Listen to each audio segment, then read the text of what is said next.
show earlier today, the so-called hammer came down on the University of Michigan. The sanctions are out, the cheating scandal, everything is out in the open now. The NCAA's findings and their punishment was made public today. Michigan gets a $20 million fine to start. They're going to get a postseason ban on, not on the games. They're not going to the postseason. Revenue, they're not going to get any revenue for the next couple of years from the postseason. Should they make the playoff, which you never know with Michigan, they might. They're not going to get any revenue from that. Sharon Moore is going to get a 2-game suspension. He's already getting the self-imposed suspension this year, games 3 and 4, I believe.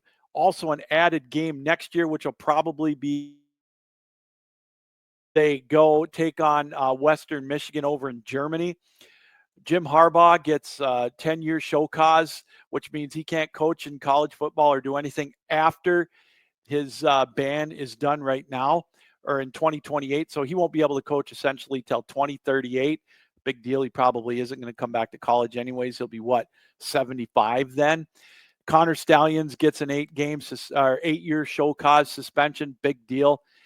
Sharon Moore gets a 3-year show cause suspension, which I don't know about. He can still coach, but he gets a show cause. It's a slap in the face, pretty much, or slap on the wrist, I should say, not a slap in the face, a slap on the wrist.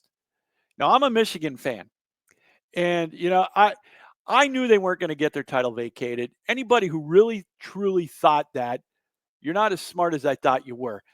I thought maybe a postseason ban this year and next year, which I could have lived with. I tend to agree with the NCAA when they said, why do we punish the players that are there now? It's something that the NCAA has done for decades when you find a program is guilty of infractions, paying players which used to be illegal back in the day. So I understand why maybe they didn't want to do that.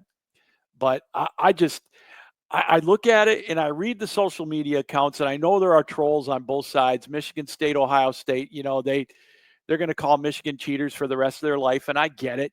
And I see the Michigan side where they're jumping up and down, sticking their chest out, pumping their chest, whatever, saying, yep, we are the champions. We knew we weren't going to get it. But here's my thing.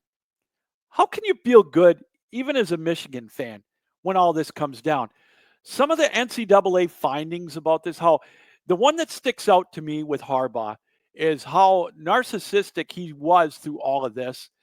And when the compliance committee or the compliance officers or whatever went to the Michigan football program and they were so uncooperative, they wouldn't give him anything.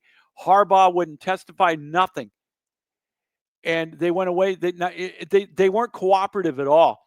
The NCAA with some damning statements about Michigan football and Jim Harbaugh. And it's embarrassing. It really is. Now, if you're a fan, you're thinking, now that's all you're going to hear the rest of your life. Now, if you're like me and you've got family that are diehard Michigan State fans, I expect it. But if you got friends that of other universities, you're going to turn on TV. If you're a sports fan, that's all you're going to hear now from here on out. It's a tainted national championship. And I don't know if it's tainted, but I'll tell you what, where there's smoke, there's fire. And again, you know me. I'm a Michigan fan. And, I bleed maize and blue. I'm upfront about it. This one hurts. It really does, because Michigan does not look good in this. They don't look, and I just don't understand how people can cheer this as a victory for Michigan. And is it the most nefarious scandal of all time? I don't know if I'd go down that road. There was point shaving in basketball, and I get all that, but it was cheating. Cheating is cheating. And again, the thing that really bothers me the most about all of this is what came out about how non-compliant Michigan was in all this. Thinking that, the arrogance that Michigan felt that, well, they got the self-imposed ban and all that. Harbaugh was suspended for 60% of the games in 2023. We thought we were doing the right thing. They weren't compliant. And here's the thing that really sticks out to me that bothers the hell out of me. Where's Ward? How does Ward Manuel still have a job? How is he still the athletic director at Michigan? And I got to agree with Michigan State fans and media. If this happened in MSU, their AD would be gone. Ward Manuel handled the Juwan Howard situation like crap, and he's handled this horribly as well. Santa Ono isn't there anymore. I mean, he was compliant. He was in on it. How does Ward Manuel still have a job at Michigan? And I'm here to tell you right now, I know you may not believe this, but I'm going to put it out there right now. I will not watch another Michigan game until Ward Manuel is out as athletic director at Michigan. I will not watch another Michigan football game. I will not watch another Michigan basketball game until Ward Manuel is out as athletic director at Michigan. He's an embarrassment. He's turned Michigan into an embarrassment. He didn't hold anybody accountable in that football program, and he's getting off scot-free right now. And to me, that's the real crime right now at Michigan. They're going to get a slap on the wrist. Someone's going to pay that $20 million fine out of their pocket. They've got wealthy, deep pockets, wealthy donors.